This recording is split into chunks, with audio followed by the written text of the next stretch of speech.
大家好，我係貓哥嗱。今集咧，我哋又開翻 Mini GT 嘅車啦。喺呢一轉嘅 Mini GT 入面咧，有一部車，咁亦都係我 channel 入面比較少出現嘅一啲車款嚟嘅，就係一部美國系列嘅車啦。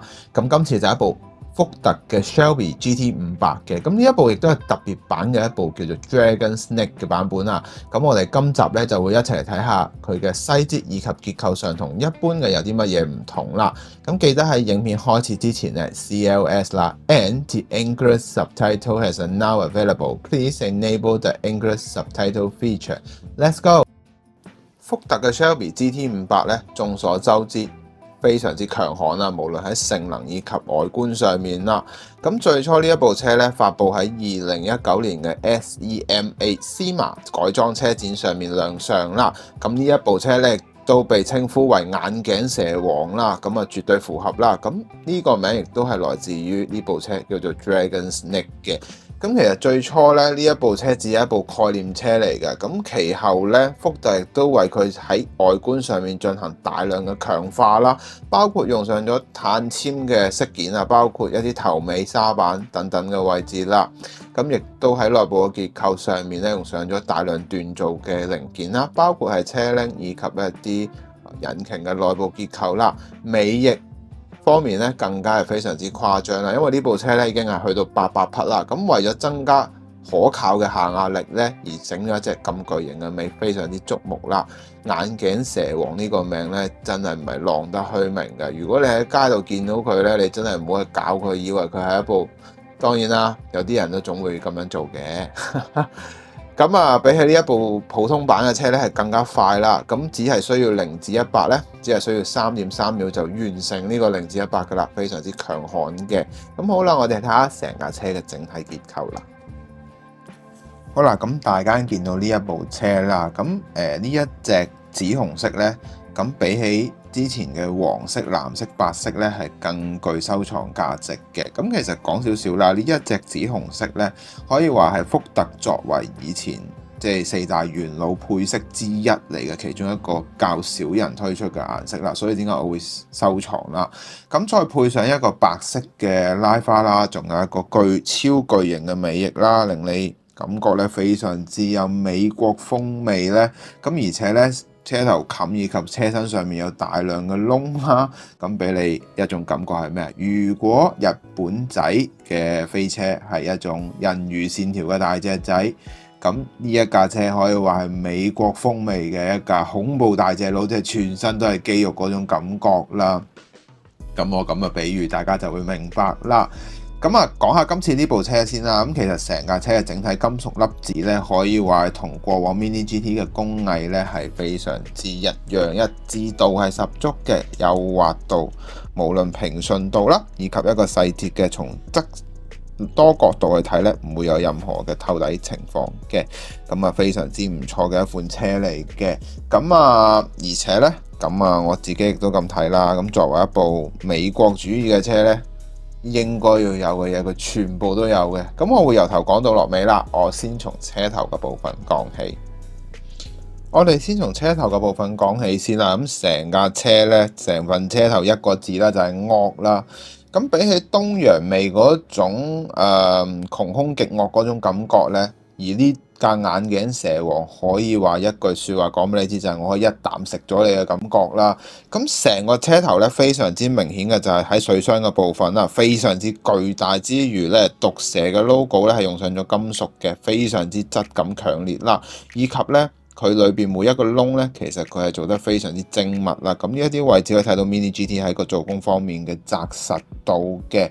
咁啊，兩邊嘅嘅燈啦，可以話係完美咁表達呢一個福特嘅眼鏡蛇嘅質感，因為咧車頭嘅部分最重要就係佢個銳利度啦，以及起角嘅感覺咧，呢一啲位置頭尾位做得相當之唔錯嘅，依然有完美咁樣保留到啦。咁呢一啲位置做得唔錯啦。咁啊，另一點咧就係車頭冚嘅部分啦。咁講少少啦。咁其實呢一副機器咧可以話係點解會有800匹咧？因為佢本身已經塞咗一副5.8嘅 V8 雙 turbo 嘅引擎啦。咁啊〜呢一個重口味，咁梗係要有翻咁上下嘅散熱功率啦。咁所以呢，車頭冚嘅刻畫線條方面呢，非常之多嘅。第一點就係每一塊線葉嘅，即係我哋叫散熱窿嘅呢啲紋理呢，有大同埋細嘅，細嘅部分呢做得更加之好噶。咁嚟到大呢，當然都唔少得啦。咁啊呢一個窿呢，巨大得嚟，從反光度可以睇得出呢，正確之餘呢，咁基於呢一隻釉呢，亦都做得非常之透薄啦。大家可以從呢一個側裙，唔係，從呢一個線條呢，即係車頭冚嘅集骨線呢，可以睇到呢，由頭有一條陰影線一路帶到上車頂，去到後面嘅車尾增加下壓力嘅線條呢，呢一度係完全咁表達到之餘呢，最緊要佢今次冇遺留咗呢兩粒點嘅位置啦，咁呢兩個鎖嘅位置呢，依然係有保留到，非常之唔錯嘅。咁啊，最後另一樣嘢啦，咁既然叫得做眼鏡蛇王啦，當然喺一個質感方面呢，係唔會少嘅，包括係頭紗板嘅部分啦。咁雖然你哋會話喂，佢頭紗板可以爭咁啲，多啲窿就得啫，但係你要明白有陣時候啲設計呢，唔係話多窿多剩呢就靚嘅，有陣時候過多呢就會變咗柒噶啦嘛。係啊，咁啊，而呢一個位置呢，福特喺呢一個位置拿捏得非常非常之恰當好處嘅，令你個着眼點呢，唔係整喺成個好多結構嘅位置，只係需要話俾你知，我一啖食咗你嘅感覺就係車頭冚、車頭嘅紗板以及一個水箱位置做得非常之簡而精，非常之靚嘅。咁好啦，我哋又睇下車側嘅部分啦。好啦，嚟到車側嘅部分啦，咁其實整體嘅車側部分嚟講呢，我哋有講幾個部分先。第一點係我第一次見嘅一個設計啦，就係 Mini GT 呢，好巧妙地運用上色，即係喺鐵帽上面做突出，再配上車底嘅突出，而去做營造嗰個我哋叫做側裙嘅一個金屬質感嘅。咁我哋先從呢反光位置側地可以見到啦，係啦。呢一個位置其實係有做到輕微突出，而去收邊嘅位置呢，下面呢個車底嘅部分嚟嘅。呢一個位置呢，就係車帽，即係個鐵帽嘅部分嚟嘅。咁用兩部分嘅結構去營造個顏色質感呢，當然大家都係黑色啦。咁但係呢，佢點樣可以令到呢一啲地方呢唔會咁容易爛之餘呢，而營造到嗰種多層式嘅結構呢？咁 Mini GT 喺呢一啲位置做得非常之豐富嘅。咁呢啲都係我過往冇見過嘅嘢啦。咁尤其嗱，車頭都係嘅一樣啦，佢都係用上咗一個鐵帽，即係用個車底去覆蓋，用上咗一個掩眼法嘅方法，令到你整體嘅質感呢可以話係非常之豐富啦。後紗板嘅位置呢，其實呢，佢成個質感呢，我覺得佢做得最好嘅位置就係呢一個好反光位置見到嘅呢一個三角形，因為呢一個三角形其實係突出後紗板嘅部分，而要營造呢個質感呢，我可以咁樣講啦，係基於佢之前噴漆嘅工藝而令到佢夠薄，突顯到呢一個多棱角嘅三角形，而呢一度呢，喺最尾嘅收邊位置呢，亦都做到尖角嘅效果啦，非常之令我印象深刻之餘呢，呢一個好巨型嘅尾翼呢，亦都值得一講嘅。另外值得一講嘅當然就係車尾嘅部分啦，呢一隻咁巨型嘅尾翼呢，令佢帶動到成所有嘅下壓力嘅線條呢，由頭伸延至車尾嘅部分啦。咁其實呢，呢一個位置呢，佢做得非常之好嘅，膠件同金屬件嘅對比度色差呢，基本上只係得3至5%嘅啫。從影我哋睇到呢，反光位置基本上係一致，而且個金屬質感咧非常之豐富，依然係做到嗰個一致性嘅。咁啊，兩條藍白白色嘅間條拉花咧，當然都唔需要多講啦，非常之平順嘅。咁最後一樣嘢啦，今次喺尾翼嘅部分咧，亦都有注重到個細節，當然就係車尾嘅呢一個尾翼位置啦。我睇翻真車圖片咧，其實都係黑色嘅，而呢一個位置咧，令到你整體嘅感覺咧非常之豐富啦，唔會話佢偷工減料就既然成個紫色就紫色晒佢啦嘅感覺咯，係冇做到嘅。咁呢一度咧非常之好啦，令到成架車喺表達上面咧可以話係一致性相當高。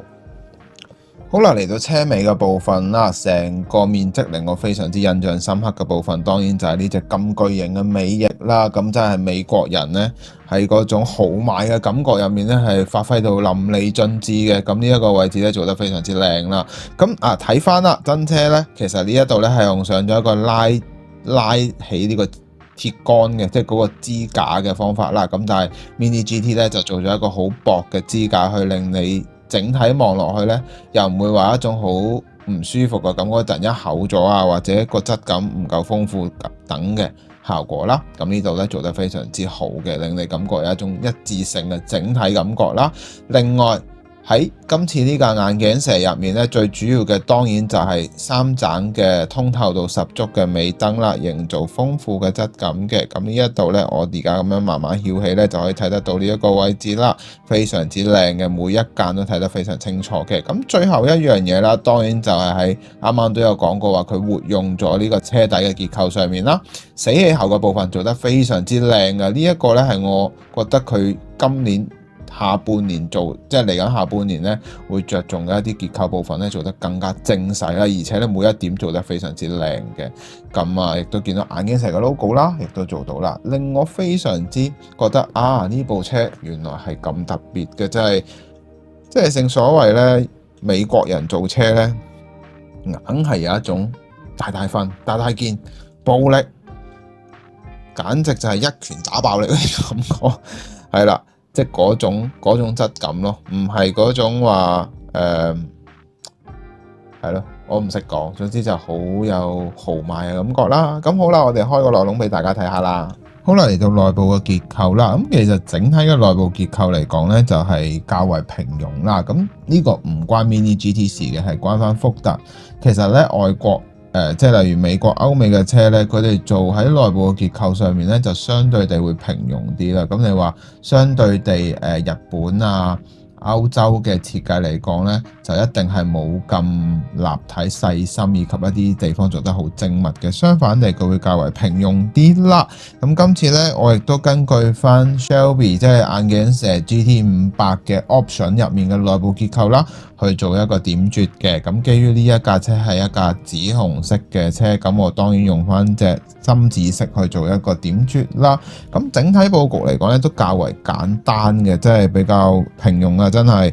即係呢個咧係福特喺個結構上面，其實你哋大家如果真係去睇真車，佢一啲其他牌子，即係佢其他型號嘅車，你都會發覺佢有嘅嘢咧，即係佢俾晒你嘅，但係唔會話好多花巧嘢喺入面咯。總之就我俾到你噶啦，就係咁樣噶啦。你最緊要咩啊？實用嘛。咁但係呢度咧亦都俾得非常之清楚嘅。咁啊，大家會見到個 panel 咧都係比較簡約啲嘅。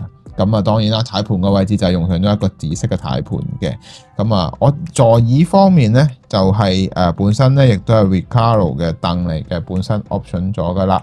咁大致就係咁啦。咁呢架車咧，我覺得就相當之唔錯啦。無論喺所有嘅一啲結構細節位置都做得非常之豐富嘅。咁我哋合翻埋架車講下今集嘅可購買指數啦。好啦，嚟到今集嘅可購買指數啦，我會俾佢9分嘅。整體嘅顏色嘅正確度咧係非常之高啦。咁無論喺配件嘅貼合度啦，係一個我哋叫做用上咗一啲新嘅技術咧，可以睇到 Mini GT 咧係一啲我哋叫做你未必會好留意嘅細節位度，點樣用掩眼法以及一啲好特別嘅配件嘅安裝嘅，令到成架車嘅一致性以及縫合度咧做到完美嘅結構啦。咁今次喺呢一部車上面咧睇得非常之清楚嘅。咁我自己就覺得咧佢哋又再進步咗啦，真係越嚟越進步啦。咁啊，無論喺一個拉花上面啦、印刷呢啲都唔使講噶啦，基本上係 perfect 噶啦。咁另外值得留意嘅，當然就係啱啱講漏少少嘅就係車鈴嘅部分啦。今次呢一款車鈴咧，亦都用上咗全新嘅一個技術啦。咁用上咗一個我上次喺 Mini GT 即係喺香港車仔展入面嗰個放大鏡嗰啲鈴咧，就係而家用上咗喺呢一度啦。咁所以咧睇得非常之清楚啦。咁呢度做咗少少嘅補充啦。咁啊，令到我俾呢架車點解咁高分嘅原因就係你可以睇到佢哋喺一個技術上面嘅結合咧，係點樣去做得咁好嘅。咁啊，大致係咁啦。咁我哋去做總結啦。好啦，咁大家已經睇晒成部車啦。咁其實之前咧有藍色、黃色嗰啲款我都冇追，因為點解？我覺得呢部色非常之靚嘅，所以我先至走去入咯。因為亦都比較特別啦。咁配上一個白色嘅拉花，原來出到嚟咁鬼死型嘅。咁亦都基於呢一個原因，我終於知道，呢一部唔係一部啲乜嘢改裝車，而係一部特別版嘅車啦。咁大致係咁啦。咁歡迎留言話我知你嘅諗法啦。咁如果你覺得呢條影片好嘅話，你希望可以俾個 like 我啦。最緊要希望你可以訂閱我嘅頻道。咁我哋就下集見啦，拜拜。